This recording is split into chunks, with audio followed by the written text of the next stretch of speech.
سورہ قصص پارہ نمبر 20 آیہ کریمہ نمبر 76 اور 77۔ نحمدہ ونصلی ونسلم علی رسولہ الکریم، اما بعد فاعوذ باللہ من الشیطان الرجیم، بسم اللہ الرحمن الرحیم۔ ان قارون کان من قوم موسیٰ فبغى علیہم وآتیناہ من الکنوز ما ان مفاتحہ لتنوء بالعصبة اولي القوة اذ قال له قومه لا تفرح ان اللہ لا يحب الفرحین وابتغ فیما آتاک اللہ الدار الآخرة ولا تنس نصیبک من الدنیا وأحسن كما أحسن الله إليك ولا تبغ الفساد في الأرض إن الله لا يحب المفسدين۔ صدق اللہ العظیم۔ انا بے شک قارون کانا تھا من قوم موسیٰ موسیٰ کی قوم سے، فبغى علیہم پس اس نے ان کے خلاف سر اٹھایا، وآتیناہ اور ہم نے اس کو دیے تھے من الکنوز اتنے خزانے کہ ما ان مفاتحہ لتنوء بالعصبة اولي القوة کہ اس کے خزانوں کی چابیاں ایک طاقتور جماعت کو تھکا دیتی تھی۔ اذ قال جب کہا لہو اس سے، قومہ اس کی قوم نے، لا تفرح اتراؤ مت، ان اللہ بے شک اللہ تعالی لا یحب الفارحین اترانے والوں کو دوست نہیں رکھتا، وابتغی اور تلاش کرو، فیما اس سے، آتاک اللہ جو دیا تجھ کو اللہ نے، الدار الآخرۃ آخرت کا گھر، ولا تنسا اور نہ بھول، نصیبک من الدنیا دنیا کا حصہ بھی، واحسن اور لوگوں کے ساتھ حسن سلوک کر، کما احسن اللہ جیسے اللہ نے احسان کیا، الیک تجھ سے، ولا تبغی الفساد فی الارض اور اپنے ملک میں سرکشی نہ کرو، بے شک اللہ تعالی سرکشوں کو دوست نہیں رکھتا۔ حضرت حافظ عماد الدین ابن کثیر علیہ الرحمہ نے حضرت عبداللہ بن عباس رضی اللہ تعالی عنہما سے یہ روایت نقل کی ہے اس آیا کے تحت کہ قارون موسیٰ علیہ السلام کا چچا زاد تھا۔ اس کا نسب کچھ یوں شروع ہوتا ہے، قارون بن یحس بن قاہس، اور موسیٰ علیہ السلام کا نسب نامہ یوں شروع ہوتا ہے، موسیٰ بن عمران بن قاہس۔ تو یہ اس اعتبار سے موسیٰ علیہ السلام کے دادے کا نام بھی قاہس ہے اور اس کے دادے کا نام بھی قاہس ہے، اور اس کے باپ کا نام یحس ہے اور موسیٰ علیہ السلام کے والد کا نام عمران ہے۔ تو اس طرح یہ موسیٰ علیہ السلام کا چچا زاد بھائی تھا۔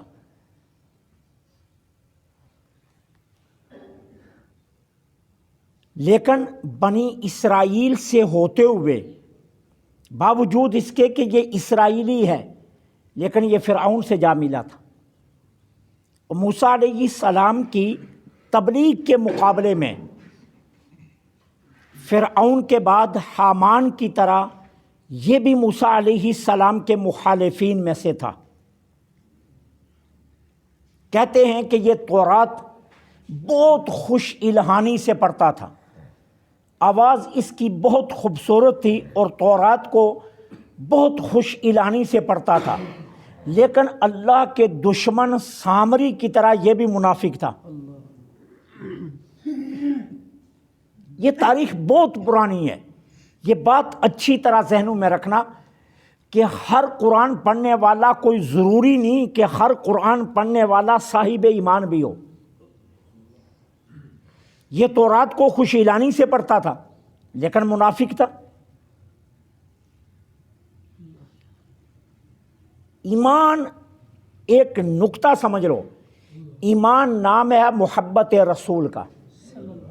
رسول سامنے موسیٰ ہو تب بھی، رسول سامنے عیسیٰ ہو تب بھی، اور رسول سامنے امام الانبیاء ہوں تب بھی۔ ایمان نام ہے رسول کی محبت کا۔ قرآن ہو، تورات ہو، انجیل ہو، زبور ہو، یہ وہی فائدہ دیتی ہیں جو رسول کی محبت میں پڑھی جائیں۔ اور اگر ان کتب سے رسولوں کو الگ کر کے پڑھا جائے تو پھر یہ کتب کوئی فائدہ نہیں دیتی۔ اللہ تعالیٰ خود قرآن میں فرماتا ہے، پیچھے آپ پڑھیں، یضل بہ کثیرا ویہدی بہ کثیرا، اسی قرآن کو پڑھ کر لوگ گمراہ بھی ہو جاتے ہیں اور اسی قرآن کو پڑھ کر لوگ ہدایت بھی پا جاتے ہیں۔ اب قرآن تو ایک ہے، تو کیوں پڑھ کر گمراہ ہوئے؟ جنہوں نے اس کے معانی مطالب کو غلط لیا اور محبت رسول میں قرآن نہیں پڑھا۔ اب ایک ہے وہ جو کہتا ہے، قرآن کہتا ہے قل انما انا بشر مثلکم، میں تمہاری طرح بشر ہوں۔ اب جس نے رسول کو اپنی طرح بشر کہنا شروع کر لیا قرآن پڑھ کر، وہ غرق ہو گیا۔ اور جس نے کہا ہاں آپ بشر ہیں لیکن بے مثال بشر ہیں، آپ کی مثل کوئی بشر نہیں ہو سکتا، تو قرآن اس کو ہدایت دے گا۔ تو یہ قارون بھی تورات کو خوش اعلانی سے پڑھتا تھا، لیکن سامری کی طرح یہ بھی منافق تھا، لہذا تورات کی خوش الہانی اس کو فائدہ نہیں دی۔ پھر دیکھیے اللہ تعالیٰ عز و جل نے اس کو اتنا مال دیا تھا کہ طاقتور بہادروں کی ایک جماعت اس کے خزانوں کی چابیاں اٹھانے سے تھک جایا کرتی تھی۔ کہتے ہیں کہ جب یہ سوار ہو کر نکلتا تھا 70 خچروں پر اس کے خزانوں کی چابیوں کا بوجھ لادا جاتا تھا۔ 70 خچریں اس کے خزانوں کی چابیوں کا بوجھ اٹھایا کرتی تھی جب یہ سوار ہو کر نکلا کرتا تھا۔ اللہ نے اتنی دولت اس کو دے رکھی تھی، لیکن میں بار بار کہتا ہوں، ہم یہ سمجھتے ہیں کہ دولت اللہ کا فضل ہے۔ ہاں، کب؟ جب یہ اس کی راہ میں خرچ ہو، پھر اس کا فضل ہے، ورنہ دولت بہت بڑی آزمائش ہے، بہت بڑی آزمائش۔ یہ ہمارے محلے کی کہانی ہے۔ ادھر یہ ابھی میرے خیال میں 2 ہفتے ہوئے ہیں، ایک اختر صاحب ہمارے یہ محلے میں فوت ہوئے ہیں، وہ پیچھے کثیر جائیداد چھوڑ کر گئے ہیں۔ ختم کل کے اگلے دن سے ان کے گھر میں جھگڑا پڑا ہوا ہے، ہمارے محلے کی مثال ہے۔ اب 2 فریق آمنے سامنے ہیں اور دونوں اتنی دولت چھوڑ جانے والے کو گالیاں دے رہے ہیں۔ آزمائش ہے، آزمائش، دولت بہت بڑی آزمائش۔ ہم خزائن جمع کر کے، بینک بیلنس بنا کر، کئی ATM اپنی جیبوں میں رکھ کر، کئی چیک بکیں اپنی درازوں میں رکھ کر بڑے خوش ہوتے ہیں کہ میں کمال کر رہا ہوں۔ کئی رجسٹریاں اپنے پاس رکھ کر، یہ پلاٹ بھی میرا، یہ بھی میرا، یہ بھی میرا، یہ بھی میرا، اور بعد میں بڑا فخر کر رہے ہوتے ہیں۔ لیکن صاحبو، جب دنیا سے جاؤ گے نا تو پیچھے جتنی گالیاں پڑیں گی پھر پتہ چلے گا کیا ہے۔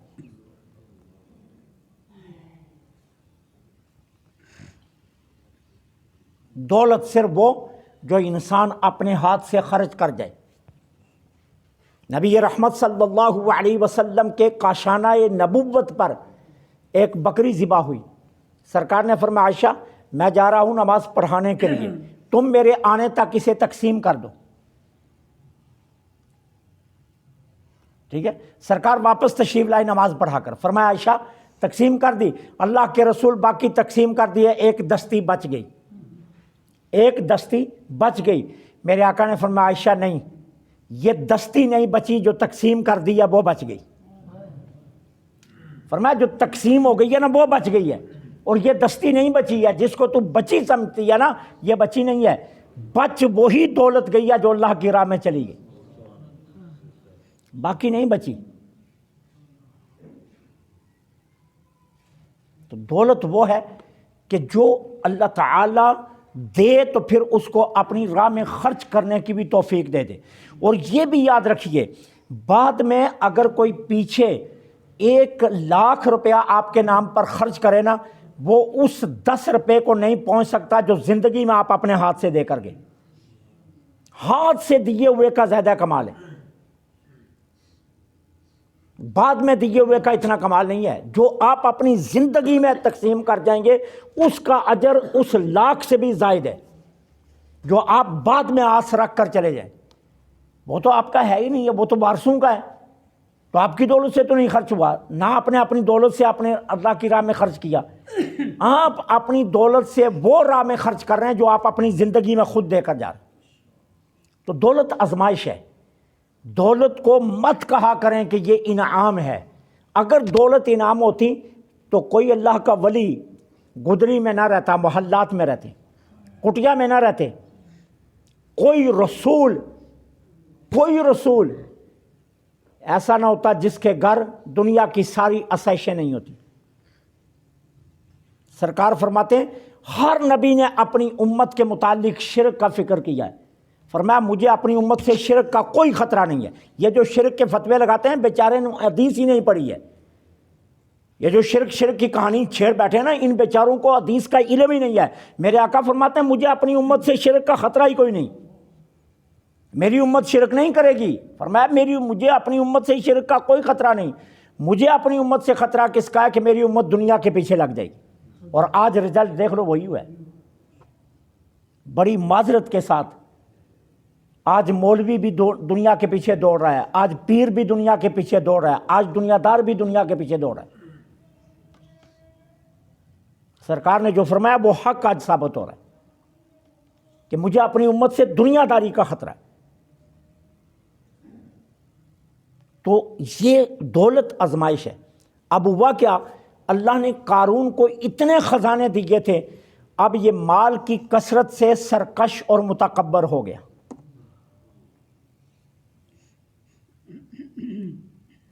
کہتے ہیں اپنی قوم میں اترانے کے لیے اپنا لباس ایک بالشت لمبا رکھا کرتا تھا، جو تہمت باندھتا وہ تہمت اتنا لمبا رکھتا کہ زمین پر گھسیٹا جا رہا ہوتا تھا۔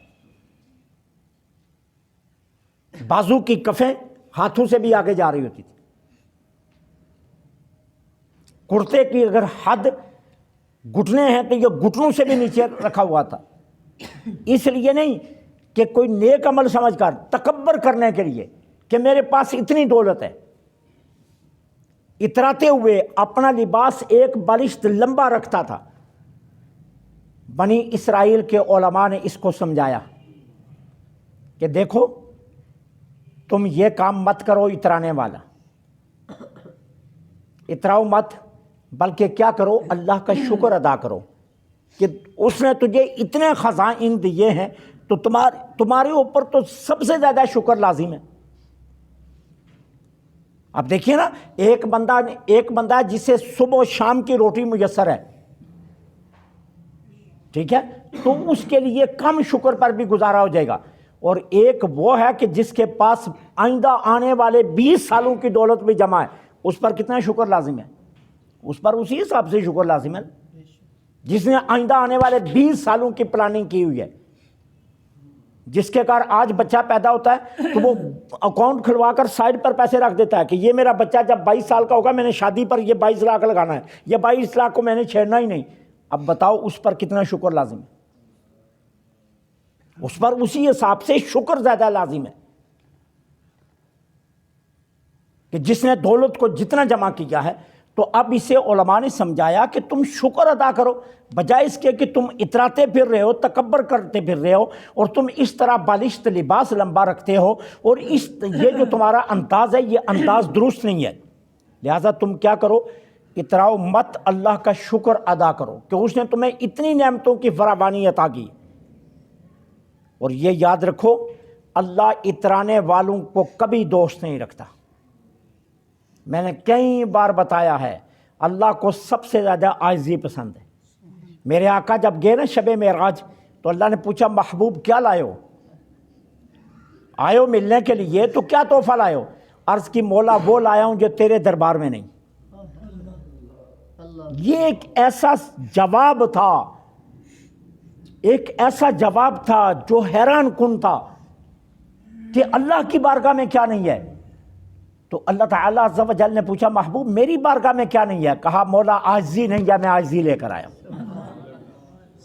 تو اللہ اکبر ہے نا، تو سب سے بڑا ہے، کبریائی تیری شان کو جچتی ہے، بڑائی تیری شان کو جچتی ہے، تیرے سوا کسی اور کو جچتی ہی نہیں ہے، اور تیری بارگاہ میں عاجزی نہیں ہے اور میں عاجزی لے کر آیا ہوں۔ اللہ کریم اس جواب سے بہت خوش ہوئے۔ اللہ کو عاجزی سب سے زیادہ پسند ہے، اترانے والا بندہ اللہ کو پسند نہیں، جو جتنا جھکتا ہے۔ میرے آقا فرماتے ہیں من تواضع للہ رفعہ اللہ، جو اللہ کے لیے جتنا جھکتا ہے اللہ اس کو اتنا اونچا کرتا ہے، جو جتنا تواضع کرتا ہے اللہ اسے اتنا بلند کرتا ہے۔ اور میں نے کئی مرتبہ یہ مثال آپ کو بتائی ہے۔ امام غزالی علیہ الرحمہ فرماتے ہیں یہ جو ہے نا گڈی جس کو پتنگ کہتے ہیں ہاتھ لگاؤ نا تو یہ اس کا کاغذ پھٹ جاتا ہے، اتنا نرم و نازک کاغذ ہوتا ہے اس کا، لیکن جب اس کو کوئی اڑانے والا ہو تو اس کو جتنا اڑاتا جائے گا نا وہ اتنی اونچی جائے گی۔ امام غزالی فرماتے ہیں کیوں اتنا اونچی گئی؟ کیوں کہ اس کا وزن نہیں ہے، اس کے اندر عاجزی ہے، تو عاجزی کی وجہ سے اللہ اس کو اتنا اونچا اڑاتا ہے کہ اوپر ہوا کے تھپیڑے بھی لگتے ہیں تو وہ نہیں پھٹتی۔ تو جو اللہ کے لیے جتنی عاجزی کرتا ہے اللہ اس کو اتنا بلند کرتا ہے۔ تو علماء نے اس کو سمجھایا کہ عاجزی کرو، اتراؤ مت۔ اللہ اترانے والوں کو دوست نہیں رکھتا، اللہ عاجز بندوں کو دوست رکھتا ہے۔ اللہ کو سب سے زیادہ پسند ہے۔ موسیٰ علیہ السلام نے ایک مرتبہ آپ سے پوچھا تھا نا اللہ کریم تجھے سب سے زیادہ کیا پسند ہے؟ تو اللہ نے فرمایا موسیٰ مجھے عاجزی پسند ہے۔ عرض کی مولا وہ کیسے؟ کہا اس کا جواب دوں گا، جاؤ جا کر جو تیرے سے کم تر بندہ ہے وہ ڈھونڈ کر لے آؤ، اس کو اپنے ساتھ لے آؤ نا، پھر تجھے جواب دوں گا۔ تو موسیٰ علیہ السلام کئی دن پھرتے رہے، خالی واپس آ گئے۔ اللہ نے پوچھا موسیٰ تجھے بندہ نہیں ملا؟ عرض کی مولا مجھے اپنے سے کم تر کوئی بندہ نہیں ملا، میں ہی سب سے کم تر ہوں۔ تو اللہ تعالیٰ نے فرمایا موسیٰ اگر آج بکری کے بچے کو بھی حقیر سمجھ کر لے آتے تو میں نے تجھ سے نبوت چھین لینی تھی۔ تیری یہی عاجزی مجھے پسند ہے کہ تو طور پر آتا ہے تو میں تیرے سے ہم کلام ہو جاتا ہوں۔ تو اللہ کو عاجزی بہت پسند ہے۔ اترانے والے لوگ اللہ کو کبھی پسند نہیں، اور اللہ ایسے لوگوں کو دوست رکھتا بھی نہیں۔ اللہ والوں کی نشانی یہی ہوتی، وہ اپنے آپ کو کم تر سمجھتے ہیں، اپنے آپ کو حقیر سمجھتے ہیں، اپنے آپ کو جو ہے نا وہ شو نہیں کرتے کسی صورت میں بھی، اور ہر لمحے اللہ کی بارگاہ سے ڈرتے رہتے۔ تو علماء نے اس سے کہا کہ اللہ اترانے والوں کو پسند نہیں کرتا۔ اور پھر علماء نے اسے دوسری دعوت کیا دی، کہا دیکھ اللہ نے تجھے مال دیا نا، تیرے پاس بہت سنہری موقع ہے، اس مال کے ذریعے آخرت کا گھر تلاش کر لے۔ کیا مطلب؟ کہ اس کو اللہ کی راہ میں خرچ کر، جس کے ذریعے تجھے دنیا آخرت میں ثواب ملے گا، دنیا میں بھی ثواب ملے گا، آخرت میں بھی ثواب ملے گا۔ وابتغی فیما آتاک اللہ الدار الآخرہ، تلاش کر اس دولت کے ذریعے آخرت کا گھر۔ اللہ نے تجھے کتنا خوبصورت موقع دیا کہ تیرے پاس دولت ہے، اس دولت کو خوب اللہ کی راہ میں خرچ کر، اور خوب جب خرچ کرے گا اللہ دنیا میں بھی تجھے اجر دے گا، آخرت میں بھی بہترین گھر دے گا۔ کہتے ہیں نا الکریم و قریب من اللہ، سخی قیامت کے دن سب سے زیادہ اللہ کے قریب ہوگا۔ میرے آقا فرماتے ہیں الکریم و قریب من اللہ، سخی سب سے زیادہ اللہ کے قریب ہوگا۔ تو علماء نے اسے سمجھایا کہ یہ مال اللہ کی راہ میں خرچ کرو، اور اللہ کی راہ میں خرچ کر کے تم اس کے ذریعے دنیا آخرت کا اجر پاؤ، دنیا آخرت کا ثواب کماؤ، آخرت کا بہترین گھر خریدو، اس کے ذریعے اللہ کو راضی کر لو۔ اور سنو وَلَا تَنْسَ نَصِيبَكَ مِنَ الدُّنْيَا، اور دنیا کا حصہ بھی مت بھولو۔ اب دنیا کا حصہ کیا ہے؟ دنیا کا حصہ یہ ہے لباس اچھا پہنو، لیکن تکبر کے لیے نہیں، یہ بتانے کے لیے کہ اللہ نے میرے اوپر کرم کیا ہوا ہے، اظہار تشکر کے لیے۔ اچھا کھاؤ، یہ اس لیے نہیں، اترانے کے لیے نہیں، اللہ کی نعمتوں کے اظہار کے لیے، بیوی بچوں پر خرچ کرو، اور ساتھ مخلوق کے ساتھ حسن سلوک کرو۔ یہ علماء نے اسے سمجھا کہ دنیا کا حصہ بھی نہ بھولو۔ حضرت عبداللہ بن عمر بن عاص رضی اللہ تعالی عنہما روایت فرماتے ہیں، میں حضور نبی رحمت صلی اللہ علیہ وسلم کی بارگاہ میں پہنچا تو حضور علیہ السلام نے فرمایا، عمر بن عاص، عبداللہ بن عمر بن عاص، کیا یہ بات سچی ہے؟ مجھے تیرے بارے میں یہ خبر پہنچی ہے۔ حضور کیا خبر پہنچی میرے بارے میں؟ فرمایا پتہ چلا تم دن کو روزہ رکھتے ہو، رات کو ساری رات قیام کرتے ہو۔ عرض کی حضور بالکل ایسے ہی ہے۔ فرمایا نہیں، روزہ بھی رکھو، افطار بھی کرو، ایک دن روزہ رکھو ایک دن نہ رکھو، رات کو قیام کرو لیکن سو بھی۔ کیوں؟ فرمایا سنو، تمہارے اوپر تمہارے جسم کا حق ہے، تمہارے اوپر تمہاری آنکھوں کا حق ہے، تمہارے اوپر تمہاری بیوی کا حق ہے، تمہارے اوپر تمہارے مہمان کا حق ہے، اس لیے ہر حقدار کو اس کا حق ادا کرو۔ ایک مہمان تمہارے گھر آیا، تم روزے میں ہو، وہ تمہارے ساتھ بیٹھ کر دن کو کھانا کھانا چاہتا ہے، تم کہتے میں روزے میں ہوں۔ کہا نہیں، مہمان کا حق ہے اس کی دلجوئی کی جائے، اس کی میزبانی کی جائے، اس کے ساتھ بیٹھ کر کھانا کھایا جائے، اس سے اس کو سکون ملتا ہے، تسلی ہوتی ہے۔ تم ساری رات قیام کرتے ہو، ساری رات، تمہاری بیوی چاہتی ہے اسے بھی وقت ملے، تمہارا مہمان چاہتا ہے تم اس کے ساتھ تھوڑی دیر بیٹھو، اس کے حالات پوچھو، خیر خبر کرو، بیوی بچوں کو بھی حق دو۔ فرمایا حقدار کو اس کا حق ادا کرو۔ یہ کوئی طریقہ نہیں کہ تم ہر روز روزہ رکھ لو اور ہر رات قیام کرتے رہو۔ فرمایا ایسا نہیں ہونا چاہیے عبداللہ بن عمر۔ تو علماء نے اس کو قارون کو سمجھایا کہ دیکھو، وَلَا تَنْسَ نَصِيبَكَ مِنَ الدُّنْيَا، دنیا سے حصہ نہ بھولو،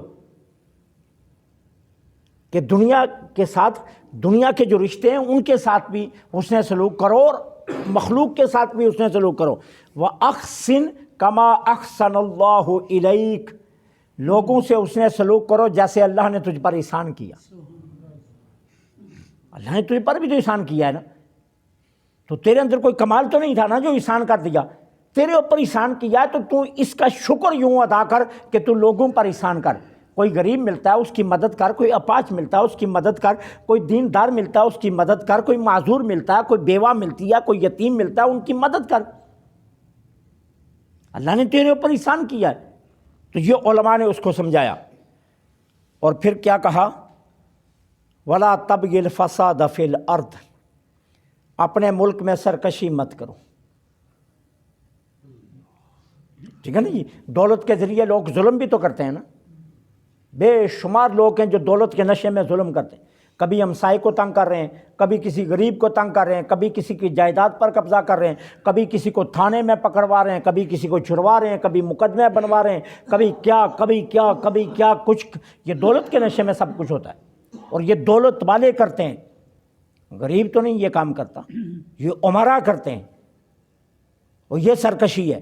کہا اپنے ملک میں سرکشی مت کرو، اور سنو اللہ تعالیٰ سرکشوں کو کبھی دوست نہیں بناتا۔